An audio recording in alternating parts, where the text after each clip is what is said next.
کہ جناب حضرت سیدنا غوث اعظم آپ دے کولو پوچھیا گیا کیا تہاڈا رتبہ اعلیٰ ہے، کیا حضرت سیدنا امیر معاویہ سرکار دا منصب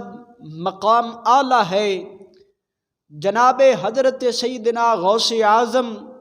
عبد القادر جیلانی رحمۃ اللہ تعالی علیہ آپ نے فرمایا، اے پوچھنے والے میری بات سن، تو نے پوچھا ہے کہ حضرت امیر معاویہ سرکار کا مقام زیادہ ہے، کیا میرا زیادہ ہے؟ آج سوال کرنے والے ذرا جواب سن لے۔ امام الانبیاء صلی اللہ علیہ وسلم کا کلمہ پڑھنے والوں، اے میرے مسلمان بھائیوں، توجہ سے بات سننی ہے۔ حضرت سرکار غوث اعظم سے پوچھا گیا کہ آپ کا مقام زیادہ ہے، کہ حضرت امیر معاویہ سرکار کا مقام اونچا ہے؟ سرکار غوث اعظم بولتے ہیں، فرمایا کہ امیر معاویہ سرکار جس گھوڑے پر بیٹھے ہیں اور گھوڑا دوڑ رہا ہے اور دھول اڑ رہی ہے، دھول مٹی گرد جو ہے وہ اڑ رہی ہے اور گھوڑے کے ناکوں میں داخل ہو رہی ہے، نتنوں میں وہ داخل ہو رہی ہے دھول مٹی، تو وہ جو مٹی سرکار امیر معاویہ سرکار کی سواری سے پیروں کی وجہ سے اٹھ رہی ہے، وہ دھول بھی جو ہے مجھ سے عبد القادر سے 1000 گنا کروڑہا گنا افضل ہے۔ تو آپ اس جواب سے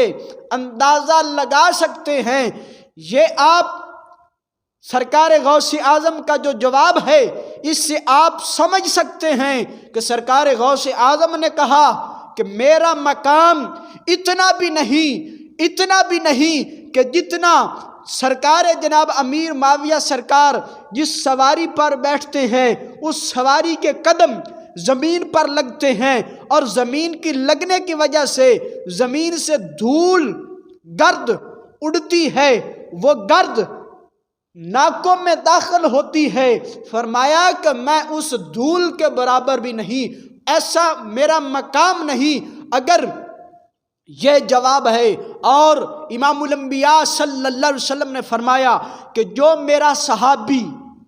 ایک مٹھی جوں کی اگر اللہ کے رستے پر خرچ کر دے، صدقہ عطا کر دے، تو بعد والے آنے والے ہیں جو صحابی نہیں، سرکار نے فرمایا اگر وہ احد پہاڑ جتنا سونا بھی اللہ کے رستے پر خرچ کر دیں تو اتنا ثواب ان کو سونا خرچ کرنے پر نہیں ملتا جتنا میرے صحابی کا ایک مٹھی جوں خرچ کرنے کا ثواب اللہ کریم ان کو عطا کر دیتا ہے۔ یہ کیوں ثواب بڑا؟ ہم سونا بھی خرچ کریں اتنا ثواب نہیں ملتا، اتنا مقام نہیں ملتا، اتنی عظمتیں نہیں ملتی۔ وہ صحابی رسول ایک مٹھی جوں اگر تقسیم کر دیں تو ان کا ثواب زیادہ ہے، ہمارا احد پہاڑ جتنا ہم سونا بھی خرچ کر لیں ہمارا ثواب کم ہے، ہمارا مقام تھوڑا ہے۔ وجہ کیا ہے؟ انہوں نے قربت رسول پائی ہے، انہوں نے نسبت رسول پائی ہے، ان کو مقام صحابیت پر وہ موجود ہیں۔ ہم نہ سرکار کو دیکھا نہ دیکھنے والوں کو دیکھا، ہم تو سرکار کے پیغام سن کر اولیاء سے ہم تو کلمہ پڑھ لیے ہیں، ہم مسلمان ہو گئے ہیں، تو جو ان کا مقام تھا، جو ان کا مرتبہ ہے، جو چلتے بھی رہے آقا کے ساتھ، جو کھاتے بھی رہے آقا کے ساتھ، پیتے بھی رہے آقا کے ساتھ، جناب سوتے بھی رہے امام الانبیاء کے ساتھ، پھر ان کا مقام کیا ہو سکتا ہے؟ ان کا درجات کون بلندی کو چھو سکتا ہے؟ اسی لیے قرآن کریم میں واضح طور پر اللہ کریم نے الفاظ عطا فرمائے اور قرآن کریم میں اعلان کیا، رضی اللہ عنہم ورضوا عنہ۔ اے سرکار،